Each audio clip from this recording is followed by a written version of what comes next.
Bueno, continuamos entonces. Estamos en la clase número 4, biomoléculas. Esta es la segunda parte. Habíamos quedado en la diapositiva 30. Iba a empezar a contarles acerca de las proteínas. Recuerdan que estamos hablando de biomoléculas, grandes macromoléculas que forman parte de los organismos vivos y que son muy importantes en el funcionamiento de la célula.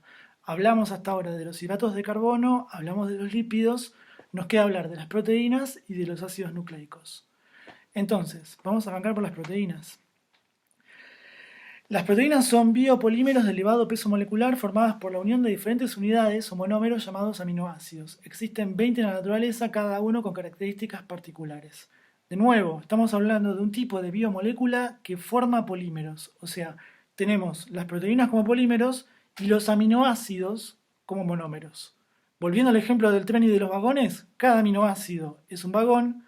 Cuando uno los vagones, cuando uno los aminoácidos, obtengo proteínas. Son biomoléculas, las proteínas, formadas principalmente por carbono, hidrógeno, oxígeno, nitrógeno y a veces pequeñas cantidades de fósforo y azufre. Ven como ahora hay mayor diversidad de elementos que componen las proteínas. Son específicas para cada especie, son componentes estructurales de las membranas celulares, junto con los fosfolípidos, ¿no? Que ya veníamos hablando cuando hablamos de los lípidos. Entonces, les voy a contar un poquito cómo es la estructura o qué pinta tiene un aminoácido. Todos los aminoácidos tienen en común que son un único carbono unido a 4 cosas diferentes. Entonces vamos a tener ese carbono unido a lo que se llama grupo amino, que es nitrógeno con 2 hidrógenos. En el esquema, en la diapositiva 31, lo van a ver en verde. Un grupo carboxilo se llama, que es lo que ven en celeste. Y después está unido a un átomo de hidrógeno, el que está en negro, y a un lateral radical diferente. Cada uno de estos radicales son distintos, son diferentes tipos de moléculas, son diferentes conformaciones de átomos que hacen que cada aminoácido tenga una identidad propia. O sea, cada aminoácido, tenemos 20 aminoácidos esenciales para armar gran cantidad de proteínas distintas, pero cada aminoácido tiene una identidad y va a tener un nombre. No vamos a estudiar los nombres porque no importan, pero lo que define qué aminoácido es el radical R, la parte que se ve coloradita, digamos, en la diapositiva 31. La función de cada proteína depende de la secuencia, del orden de los aminoácidos, y esta secuencia está dada por el código genético, el ADN de cada organismo. Esto lo vamos a ver un poquito más adelante cuando veamos el dogma de la biología molecular, pero hay una relación entre el ADN, que es un ácido nucleico, ya vamos a ver al final de esta clase qué es el ADN, y la secuencia de aminoácidos. O sea, cada proteína al mismo tiempo tiene una identidad propia que está dada por el orden en que se unen esos aminoácidos. Yo tengo entonces 20 aminoácidos distintos, 20 ladrillos distintos, que los puedo unir de manera combinada, y en función de cómo los ordene, cómo los organice, cómo los una, voy a tener diferentes secuencias, y eso me va a determinar diferentes proteínas. Al mismo tiempo también, dice, al igual que los hidratos de carbono proporcionan 4 calorías por gramo, esto no importa, son números. Quiere decir que las moléculas de proteínas, las proteínas también tienen un valor energético, brindan energía para el funcionamiento de los organismos vivos. Entonces, vamos a entrar un poco en las funciones de las proteínas. Cumplen con varias funciones importantes. Hay funciones que tienen que ver con lo estructural, o sea, las proteínas pueden ser de sostén, de protección. Por ejemplo, las uñas están hechas de queratina, la queratina es proteína. El colágeno, los tendones, la piel, los músculos, todo ese tipo de, digamos, de estructuras y de, digamos, sí, estructuras que cumplen con funciones de sostén y de protección, o que están asociadas al movimiento y a la articulación, están formadas por colágeno, y el colágeno es un tipo de proteína. Otra función tiene que ver con el transporte, las proteínas en los canales de las membranas para dejar pasar o no ciertas sustancias portadoras y transporte de gases en la sangre, por ejemplo la hemoglobina. La función de transporte tiene que ver con que las proteínas están inmersas, están de alguna forma incluidas en la membrana plasmática de las células. Vieron que hace 5 o 6 diapositivas atrás les conté que la membrana plasmática está conformada por fosfolípidos, o sea, por lípidos. no son solamente lípidos, fosfolípidos los que componen la membrana, sino que además hay inmersas proteínas. Esas proteínas cumplen funciones de transporte. Lo que hacen es formar como canales, túneles, vías de acceso para el ingreso y para el egreso de sustancias dentro y fuera de la célula. Entonces, estas proteínas de membrana son mediadoras de lo que ingresa y de lo que sale de la célula. Las proteínas también tienen funciones catalíticas, por ejemplo las enzimas son proteínas. Un catalizador es una entidad, una molécula, algo que promueve las reacciones químicas. En una reacción química yo tengo reactivos, se produce una reacción química y obtengo productos. O sea, hay un cambio en la materia y la energía y es una transformación. Digamos, tengo A y de A paso a B. Eso es una reacción química. Lo que hace una enzima es mediar ese pasaje de A a B, facilitando que A se transforme en B. ¿Sí? O sea, un catalizador es un acelerador, un facilitador de las reacciones químicas. Las enzimas son proteínas y son catalizadores. Lo que hacen es favorecer la conversión de ciertas sustancias en otras sustancias. Esto es una función muy importante porque la célula todo el tiempo está convirtiendo reactivos en productos, está haciendo reacciones químicas. Esas reacciones químicas no se producen de manera espontánea, de manera, digamos, sin ayuda de las enzimas. O sea, las enzimas son las que promueven las reacciones químicas dentro de la célula. Las proteínas también van a cumplir con funciones de defensa, o sea, los anticuerpos, el sistema inmune de los organismos están formados por anticuerpos, los anticuerpos son proteínas. Entonces también cumplen con una función de defensa ante el ataque, digamos, de patógenos. O sea, por ejemplo, no sé, estamos ahora con el tema del coronavirus. Ante el ingreso de un organismo, digamos, de una entidad patógena, como un virus, por ejemplo, el sistema inmune lo que hace es generar anticuerpos. Estos anticuerpos son proteínas. Estas proteínas lo que hacen es identificar al patógeno, marcarlo, para que actúen otros mecanismos, por ejemplo los macrófagos, que son otras células que van a eliminar a ese invasor, digamos. Una función también importante es la función reguladora. Existen proteínas que son hormonas. Entonces son hormonas que sirven como mensajeros, por ejemplo la insulina, la hormona del crecimiento, o sea, son hormonas proteicas, son de naturaleza, son proteínas, digamos, son secretadas por el cuerpo, por glándulas, y se encargan de dar señales químicas para el funcionamiento de los órganos y del funcionamiento de los tejidos del cuerpo. Entonces, las proteínas cumplen con funciones de reguladoras y mensajeros químicos que mantienen el equilibrio interno y el funcionamiento de un organismo. Otra función es la función de movimiento. Existen proteínas contráctiles como la actina y la miosina que están presentes en las fibras musculares, o sea que uno pueda ejercer el movimiento de los músculos, que tenga, digamos, movimientos voluntarios o involuntarios, es gracias a proteínas específicas que son las que están presentes en las fibras musculares. Bien, eso es un poco el resumen de cuáles podrían llegar a ser las funciones de las proteínas. Pasamos un poco ahora a cuál es la estructura de una proteína. Como ya les conté, la proteína tiene, es un polímero formado por monómeros. Los monómeros son los aminoácidos.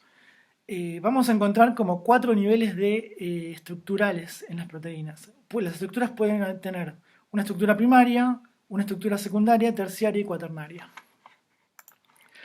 La estructura primaria está dada por la secuencia, el orden lineal de los aminoácidos en esa proteína. O sea, la estructura primaria de una proteína es una cadena lineal de aminoácidos, ¿sí?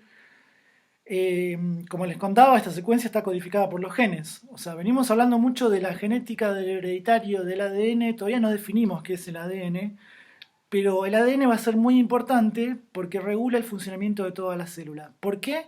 Porque el ADN contiene la información para poder construir nuevas proteínas. Las instrucciones, el plano, el manual, las órdenes para hacer nuevas proteínas están en el código genético, están en el ADN, están en el núcleo de la célula. Esa información genética va a ser traducida en proteínas en un orden secuencial de aminoácidos y eso es lo que conocemos como la estructura primaria de una proteína, el orden en que están ordenados esos aminoácidos. Entonces me la puedo imaginar como, en el esquema lo ven en la diapositiva 35, como un gran collar de perlas. Cada bolita, cada perla es un aminoácido. Cuando yo agarro ese collar de perlas y lo tomo de un extremo y lo tomo del otro, lo que tengo es ni más ni menos que la estructura primaria de esa proteína.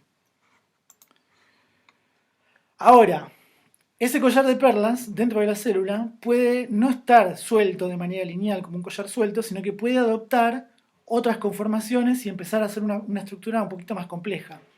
Entonces vamos a pasar a cuál es la estructura secundaria de una proteína. Es cuando una cadena de aminoácidos se tuerce en forma de espiral o en forma de zigzag. Si yo ese collar de perlas lo empiezo a retorcer como si fuera una hélice, voy a obtener una estructura secundaria, digamos. Las proteínas se pliegan de dos maneras, o sea, o forman alfa hélices, que es cuando se empiezan a formar como resortes de collares de perlas, resortes de collares de aminoácidos en forma de hélice, y eso da la estructura secundaria. Otra forma en la que se pliegan las proteínas es formando zigzags, y esa forma se va a llamar beta plegada. Falta una imagen en esta diapositiva, me estoy dando cuenta ahora. Después voy a ver si se la puedo subir a la plataforma, porque hoy el esquema que tiene en la diapositiva 36 es una alfa hélice, faltaría que vean una beta plegada. Son dos formas posibles en que ese collar de perlas, esa proteína, puede plegarse y dar origen a la estructura secundaria. La estructura terciaria es la conformación espacial definitiva, es cuando entre los aminoácidos que contienen azufre se forman enlaces disulfuro. Eso quiere decir que ahora yo tengo mi collar de perlas hecho, por ejemplo, una hélice, y esa hélice se retuerce sobre sí misma, forma enlaces y le da una estructura tridimensional, ¿sí? Esa proteína ahora pasa a tener mayor volumen, no tiene una forma definida, regular, sino que empieza a tener una forma irregular y adquiere volumen, digamos. Cada estructura terciaria se conoce como péptido. Un ejemplo es la seda de las telarañas. Por último, yo cuando tengo mi estructura terciaria, puede ser que esta estructura terciaria se combine, se una, se forme enlaces con otras estructuras terciarias de otras proteínas y me dé origen a estructuras más complejas, a proteínas más complejas de mayor peso molecular, donde interactúan y se unen diferentes estructuras terciarias. Es una estructura más compleja en la cual se forman agregados de péptidos, o sea, los diferentes péptidos de estructura terciaria se unen, se aglomeran y forman grandes moléculas de proteína con varias cadenas distintas. Un ejemplo de esto es la hemoglobina. Existe un proceso que se llama desnaturalización. Las proteínas cuando cambian en su forma, por ejemplo, cuando se agrega el ácido, el jugo de limón a la leche, vieron que se corta y se forma la ricota y queda una solución en suspensión. O sea, lo que está pasando es que la proteína se desnaturaliza, o sea, pierde su estructura cuaternaria y terciaria, cambia su forma, su estructura, y eso hace que cambien sus propiedades físicas y por lo tanto se produce, digamos, el corte de la leche, por ejemplo. Los factores que pueden desnaturalizar una proteína pueden ser la temperatura o los cambios en el pH. Mismo también cuando uno cocina con calor, digamos, lo que está haciendo es desnaturalizando proteínas, o sea, está rompiendo enlaces, cambiando la estructura cuaternaria, terciaria y secundaria, y de alguna forma cambian las propiedades físicas de esas proteínas. Por eso no es lo mismo, digamos, la carne cruda que la carne cocida, digamos. Entonces, brevemente quería hablarles de una de las funciones más importantes, que es la de las enzimas. Lo adelanté en la diapositiva de las funciones.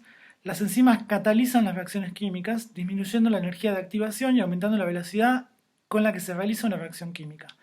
Lo que hace una enzima es que una reacción química sea más fácil de que se produzca, la facilita, digamos, la promueve, hace que sea más simple, que requiera menos energía y al mismo tiempo que se haga de mayor velocidad, que sea una reacción rápida. Por ejemplo, no sé, quemar una molécula de glucosa para convertirla en energía es una reacción química. Si uno no tuviera enzimas, no tuviera proteínas en la célula, esta reacción quizá nunca ocurriría. Es una reacción muy lenta. Entonces las enzimas lo que hacen es promover, favorecer, lograr, permitir que se produzca esta degradación de glucosa a energía. Las características de las enzimas, casi todas son proteínas con forma tridimensional que están producidas en el interior de todo ser vivo, funcionan como un catalizador orgánico y aceleran las reacciones químicas. Las enzimas presentan dos atributos, son específicas y regulan la rapidez de las reacciones químicas. El proceso metabólico se asegura gracias al poder catalítico, más la especificidad, más la regulación. Esto quiere decir que cada reacción química dentro de la célula tiene una enzima específica que se encarga de hacer esa reacción. ¿Sí? O sea, ¿se acuerdan que en la clase 1, cuando nos vimos en el aula, les mostré un mapa de todo el metabolismo de un ser vivo? Había un montón de flechas, había un montón de conexiones. Cada flecha representaba una reacción química distinta. Quiere decir que cada una de esas conexiones, cada una de esas flechas, cada una de esas reacciones químicas está mediada por una enzima específica.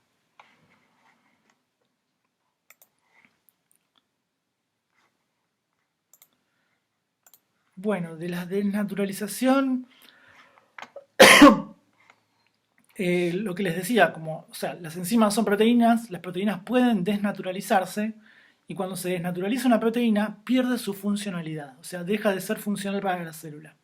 Entonces por eso la temperatura, el pH, las sales, el veneno o una intoxicación lo que hace es producir una desnaturalización y una pérdida de la funcionalidad de esa proteína, o por ejemplo de esa enzima. Básicamente es el mecanismo por el cual funcionan muchos antibióticos, muchos venenos, digamos, por ejemplo, para insectos. O sea, lo que hacen es producir algún tipo de desnaturalización en las proteínas y una pérdida de esa función metabólica para el organismo y, en definitiva, lo que mata al organismo por efecto de la toxicidad es un cambio en la funcionalidad de las proteínas. Eh, las enzimas tienen diversas funciones, estoy en la diapositiva 43. En animales y en plantas, en animales se van a encargar de la respiración, la circulación, la digestión, la nutrición, los impulsos eléctricos, las contracciones musculares, la excreción, y en las plantas de la fotosíntesis, la fijación del nitrógeno, la diseminación, el crecimiento. O sea, van viendo cómo, si bien las otras macromoléculas o biomoléculas que vimos también son muy importantes, las proteínas, las enzimas son fundamentales.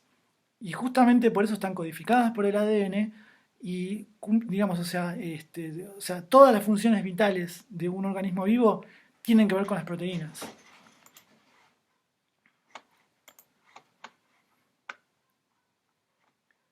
Bueno, y pasamos a los ácidos nucleicos, los últimos tipos de biomoléculas.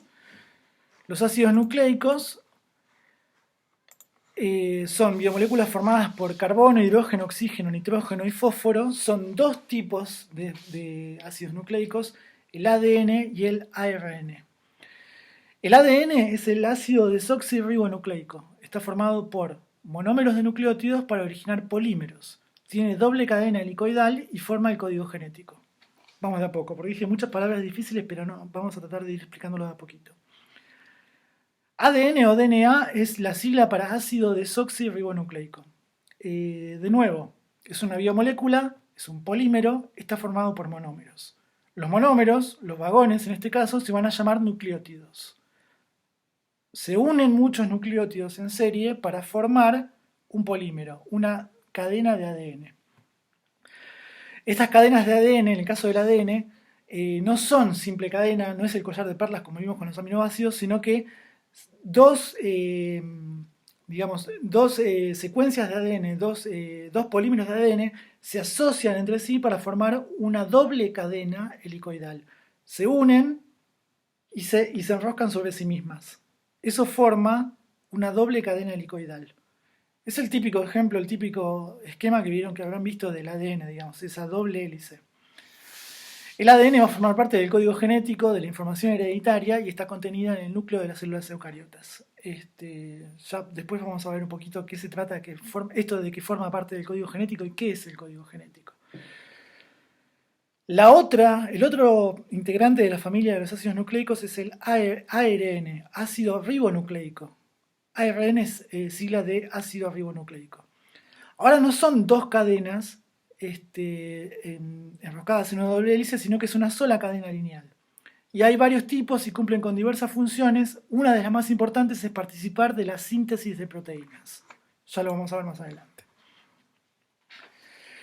Entonces, empezamos por el ADN. El ADN es la doble cadena en forma de hélice, esa escalera giratoria, esa escalera torcida. Se dice que las cadenas son antiparalelas, ya que en el esqueleto están el grupo fosfato y el azúcar por dentro. Ahora vamos a ver un poquito los detalles de cómo están formados los monómeros, los nucleótidos del ADN.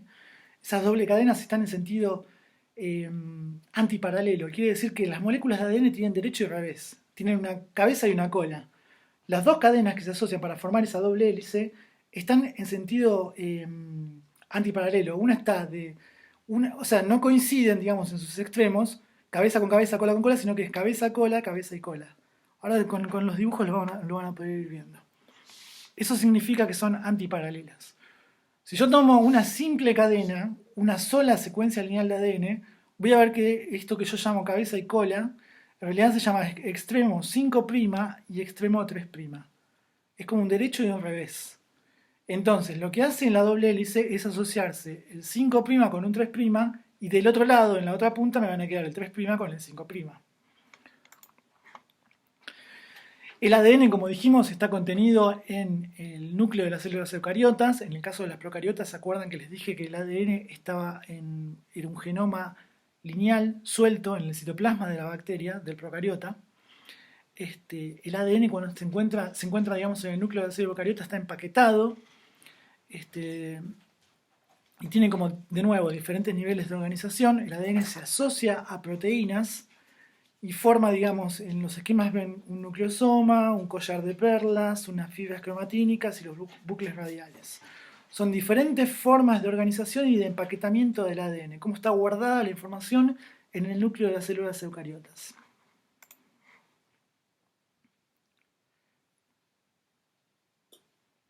Entonces, en la diapositiva 47 lo que les muestro es las principales diferencias entre ADN y ARN.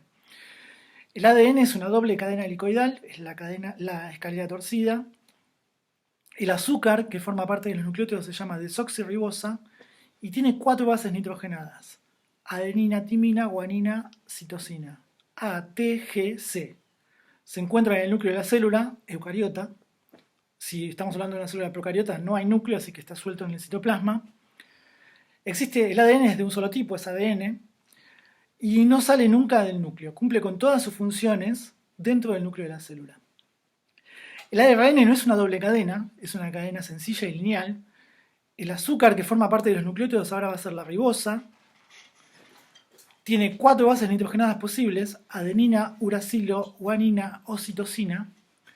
Se encuentra en el núcleo de la célula. Hay 3 tipos de ARN. Hay ARN mensajero, ARN de transferencia y ARN ribosómico. En realidad, en los últimos 10 años se descubrieron que hay muchos más tipos de ARN. Quedémonos con esto que es clásico, digamos, que son los 3 tipos de ARN fundamentales para la síntesis de proteína. Sale del nucleolo y del núcleo. O sea, el ARN cumple con funciones dentro del núcleo y fuera del núcleo de la célula.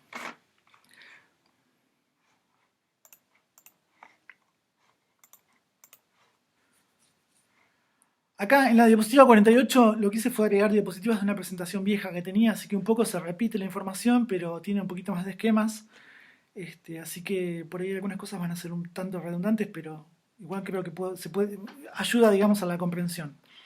Entonces, los ácidos nucleicos, insisto, son biopolímeros compuestos por nucleótidos. Los nucleótidos son los monómeros ahora. Se encuentran principalmente en el núcleo de la célula. Se componen de, ya lo dijimos esto. Función. La función de los ácidos nucleicos va a ser almacenar y transmitir la información genética. El ARN recibe y ejecuta órdenes del ADN. El ADN contiene la información genética. El ADN es como el manual de instrucciones. El ARN es el obrero que se encarga de leer ese manual y construir proteínas. Por ahora quedémonos con eso, después lo vamos a ver más en detalle. Y tenemos el ADN y el ARN, el desoxirribonucleico y el ribonucleico.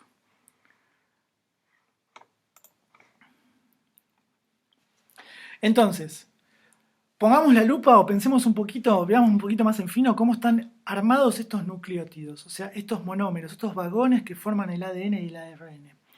Un nucleótido, cada uno de estos vagones tiene 3 partes importantes. Tiene una base nitrogenada, que en el esquema es lo que se ve, ese doble anillo que se ve violeta más oscuro. Tiene un azúcar, un hidrato de carbono, la primera biomolécula que describimos en estas clases. Y tiene un grupo fosfato, que es lo que se ve como una bola amarilla con la P a la izquierda, digamos, del esquema. No importa esto, el nucleósido es solo. Si yo tomo, me quedo con la base nitrogenada y el azúcar, eso es un nucleósido. Si le agrego el fosfato, estoy hablando de un nucleótido. No importa, son cuestiones, digamos, de nomenclatura. Entonces, la parte de la base nitrogenada, tenemos diferentes tipos de bases nitrogenadas posibles. Pueden ser eh, las purinas, se van a llamar unas, que son adenina y guanina, son esos dos esquemas que están arriba, o pueden ser pirimidinas, y van a ser citosina, uracilo y timina. Las purinas son anillos dobles, ven que en el esquema se ven dos anillos unidos. Las pirimidinas son anillos simples, es un solo anillo. Estos son los diferentes tipos de base nitrogenada que forman parte de los diferentes nucleótidos.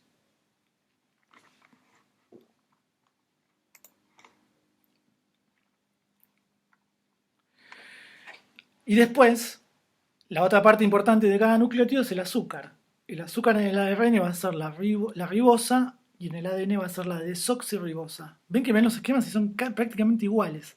La única diferencia es el grupo oxidrilo que está abajo a la derecha. Es la única diferencia, pero son dos moléculas distintas. Entonces, lo que vamos a ver es que los nucleótidos, en el caso del ADN, se unen entre sí y cada nucleótido tiene diferentes bases nitrogenadas. Pueden ser purinas o pirimidinas. Pueden ser adenina, timina, citosina o guanina. Eso va a hacer que cada base nitrogenada tenga una base complementaria. La timina solo se une a la adenina, A siempre se une a T, y la guanina siempre se une a la citosina. G siempre se une a C. Entonces, esto me va dando una complementariedad de bases, se llama. Cuando yo uno las dos cadenas de ADN y formo mi doble hélice, los escalones de esa doble hélice van a estar formados por las bases nitrogenadas. Esos escalones no son cualquier base con cualquier base, siempre van a ser A con T, C con G.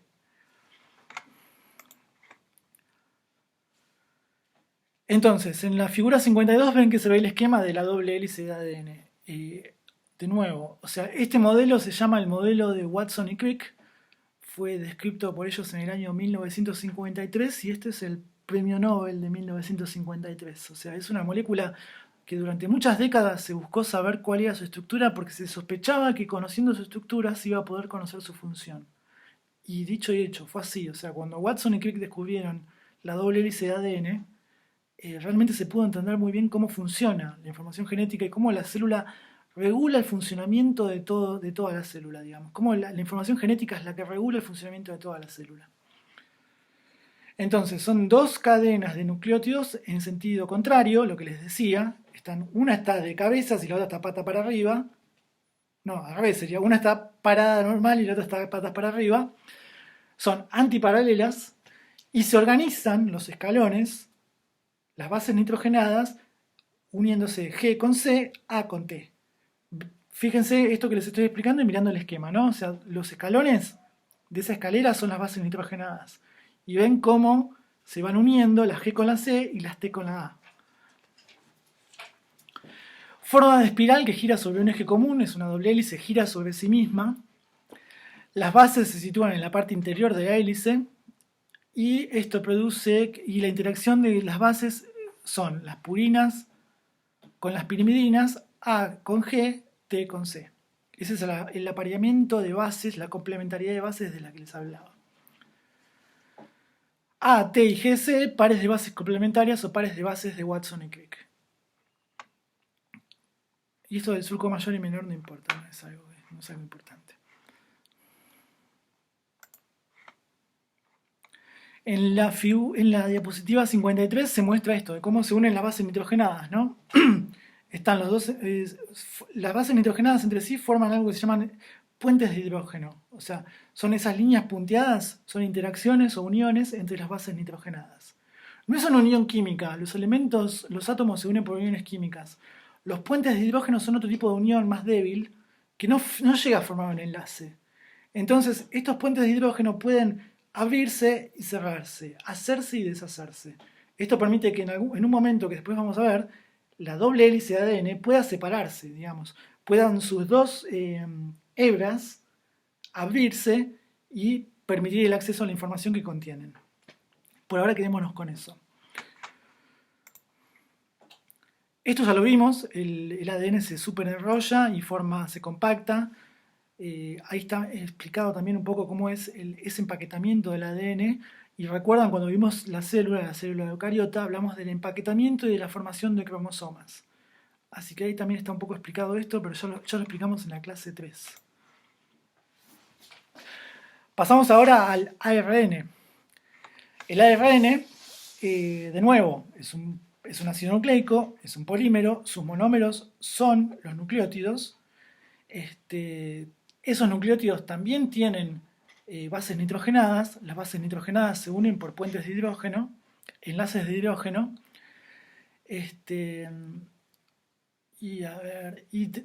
Tenemos descriptos, o sea, tres tipos de ARN principales: el ARN mensajero, el ARN ribosómico y el ARN de transferencia.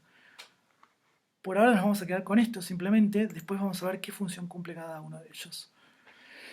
El ARN, dijimos, no es de cadena doble, no es una doble hélice como el ADN, es de cadena simple, pero sí pasa que el ARN se dobla, se pliega sobre sí mismo y las bases nitrogenadas de la misma hebra forman puentes de hidrógeno entre sí y esto hace que se formen, digamos, estructuras. Puede ser una estructura de stem loop, la horquilla, la que se ve a la izquierda. Ahí ven que tenemos, o sea, es de nuevo una secuencia de nucleótidos donde parte de esos nucleótidos interaccionan entre sí y se unen. O pueden formar estructuras más complejas como hélices, bucles y protuberancias, que es lo que se ve a la derecha. Y de nuevo, tenemos una secuencia lineal que interacciona consigo misma y forma este tipo de estructuras. Esta interacción consigo misma puede llevar a la formación de estructuras complejas, como por ejemplo las que se ven en la figura. Esto es un ARN de transferencia. Después vamos a ver qué función cumple. Y de nuevo, o sea, esta estructura compleja que forma el ARN cumple con una función. La estructura está muy asociada a la función en los ácidos nucleicos. Así que brevemente esa fue, digamos, esta es la última diapositiva, esa fue la presentación general de las biomoléculas, las macromoléculas que forman parte, digamos, de la célula. En la próxima clase vamos a tratar de entender un poquito cómo se relacionan el ADN, el ARN y las proteínas. O sea, que son como, digamos, cumplen con un rol esencial en la regulación y el funcionamiento de la célula y de los seres vivos. No nos olvidemos que todo esto que les estoy contando forma parte del núcleo conceptual de la célula. Así que traté de explicar de la manera más simple y resumida las biomoléculas para que podamos entender lo que sigue y que podamos después ver cuestiones de metabolismo, regulación y funcionamiento de la célula. Espero que no haya sido muy agobiador tanto nombre, tanta figura. No se asusten con las figuras, los esquemas moleculares y todas esas cosas porque no me interesa. O sea, no les voy a tomar en el parcial. Por favor, esquematice la base nitrogenada pirimidínica de ADN. No, o sea, no es la idea. Esto no es un curso de química, ni de química orgánica, ni de química biológica. O sea, esto es biología general y necesitamos comprender estos ladrillos con los cuales la célula construye todo su funcionamiento. Así que, bueno, eso fue todo por ahora. Les deseo que sigan con una buena cuarentena, que sea lo más llevadero posible. Sigo anhelando que pronto nos podamos encontrar. Vuelvo a insistir, si tienen compañeros o compañeras que no están al tanto de que esto está pasando en el campus virtual de la UTN, por favor avisen o pasen el aviso, así tampoco se demoran demasiado. Estoy armando un TP2, pero me gustaría avanzar un poquito más para tener un poquito más de, digamos, de información y de información de base, como para poder armar un práctico un poquito más grande que el primero. Así que cualquier duda, consulta, si algo no se entendió, si algo falta explicarlo mejor, por favor no duden en escribir en la plataforma del campus virtual. Así que bueno, les deseo un excelente fin de semana. No estudien tanto, descansen también un poco, y bueno, que vaya todo bien, o sea, buen fin de semana.